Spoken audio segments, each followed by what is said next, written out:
It's a very busy day today. I'll get to Sally Grover next. Sally is the founder of a female-only networking app, which is on pause at the moment, but soon to reopen. And she's defending her decision to bar a transgender woman from the platform, partly via a constitutional challenge. So lawyers for Giggle for Girls Chief Executive Sally Grover are arguing that Roxanne Tickle, yes, Giggle versus Tickle, this has got to be made into a book or something, or a movie. Lawyers say that Mr. Tickle, or Ms. Tickle, Roxanne Tickle, has the physical appearance and physiological characteristics of a man, raising questions about the interpretations of characteristics of sex in the Sexual Discrimination Act. But while it sounds all very complex, it could lead and could become a precedent in setting up the definition of a woman. And yet you and I know, as we've discussed time and time again on this program, that sex is binary. Anyway, the latest on this particular case comes from Sal Grover herself. She's on the line once again. Welcome back to TNT Radio, Sally Grover. Thank you so much, Chris. So after we spoke a couple of weeks back, you've had a decision of sorts today, and it looks as if this continues through the courts, does it?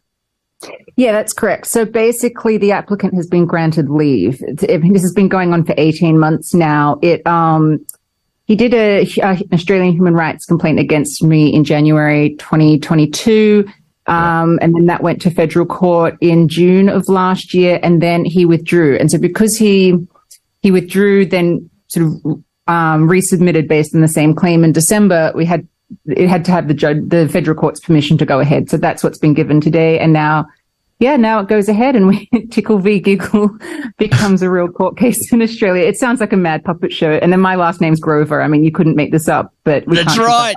That's right. The next episode of Sesame Street. Can I, if Sesame Street was still on, if they've made that decision to go on, this is a disappointment for you, is it? You'd prefer it to be resolved, done with?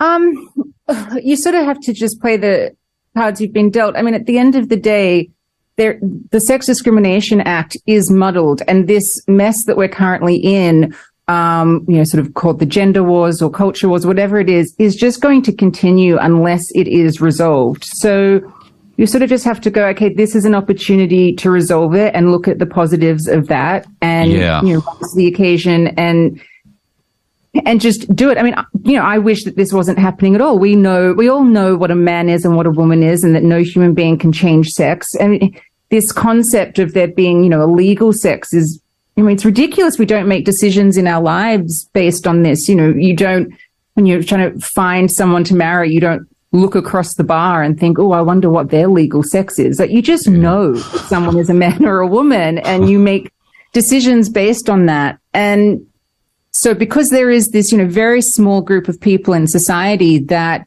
sort of reject their biological sex, which, okay, fine, that's someone's right to do, that's fine. But how much does everybody else in society have to participate in that and then restructure society around something like that when, society works based on reality and truth? And if that's being taken away from us, we're not in a free society. And my comments about their demand for extra rights and women's rights is this, that in our, caring and loving and sensitive process of including minorities, we tend to go way over the top and open the sluice gates.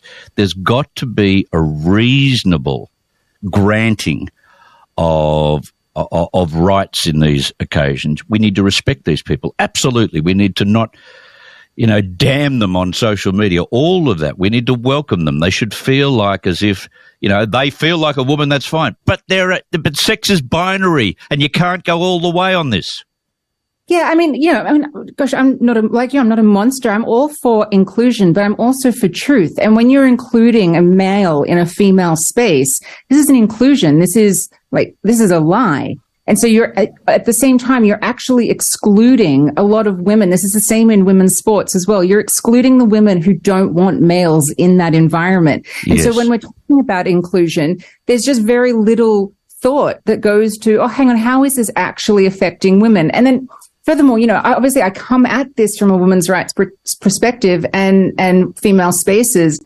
But to me, this issue is about freedom of belief and freedom of speech as well. This affects every single citizen in Australia, because I think that you, a man, you have just as much of a right to say that's a man standing in front of me as I do, as everyone does. And so while it might seem like such a niche issue, as I said, that this is like our actual freedom of belief and association, and it affects every part of our life. And I just don't think we should have to give that up at all. Now, I know that you have been crowdfunding to try and get through this process. How are you handling that? And where is Roxanne Tickle getting the money to carry on with this legal action for 18 months?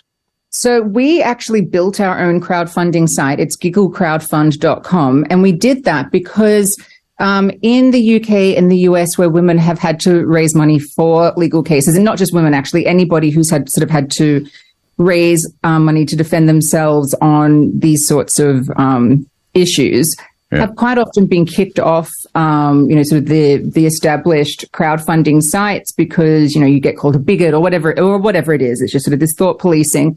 So it was a sort of great irony that we decided, like, we just didn't want to get kicked off a crowdfunding platform to defend ourselves for kicking a man off a female-only platform. So we just decided to build our own. So we have to raise between $500,000 and $1 million to fight this, which is obviously incredibly daunting. Yeah, it's incredibly daunting, basically having to spend this amount of money to make sure that the Sex Discrimination Act does work for women who it was intended for. But so far, the public has been incredibly generous. We've raised about $130,000 so far. Now that we've got the confirmation that it's going ahead, we can really, sort of ramp it up. Just ramp it up and go crazy with it. And then in terms of the applicant, he was given funding by the Grata Fund, which is a charity organization that funds litigation for different sort of demographics, minorities, and the like. So yeah, I mean, I think his side of it financially is taken care of, but ours is significantly more, and part of that is because part of our defense is a constitutional challenge. And so, which will be making sure that in law, women are protected. We're our own sex class, that women's spaces, services, and sports are all female only, which is an important part of our life. It's true, and it's so timely. It's a big discussion around the world right now. I do it almost every day. Giggle for Girls, when's it returning? Yeah, so we had to take a little bit of a break and have the coders build a crowdfund in the middle of all of this, but it will be returning in the next few months, and we'll be going full steam ahead with that, and that's all exciting. It's just what the platform is, for anyone who's sort of confused. It was just a female-only app for finding roommates or chatting. We had lesbian dating on there as well, emotional support, or just places where women could connect. For all different sorts of reasons, have a voice, just have a support system in the palm of their hand. And so it's very specifically female only. That's the whole point of it. There's lots of trans only apps. There's lots of platforms that exist for everybody. I'm all for this. I just, in the, marketplace of ideas and choices, we need to have female only ones as well. Sure. I'd support that.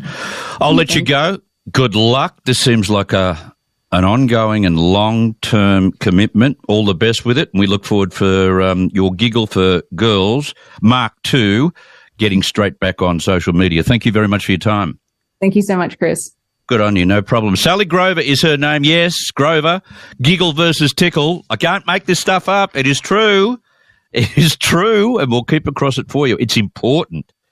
That's the other thing about this, as Sally said at the start of that interview. This is important to establish the definition, to establish the demarcation lines of what and who constitutes a woman and what rights they have, as we speak about every day. In a related fashion, PetSmart has become the latest global company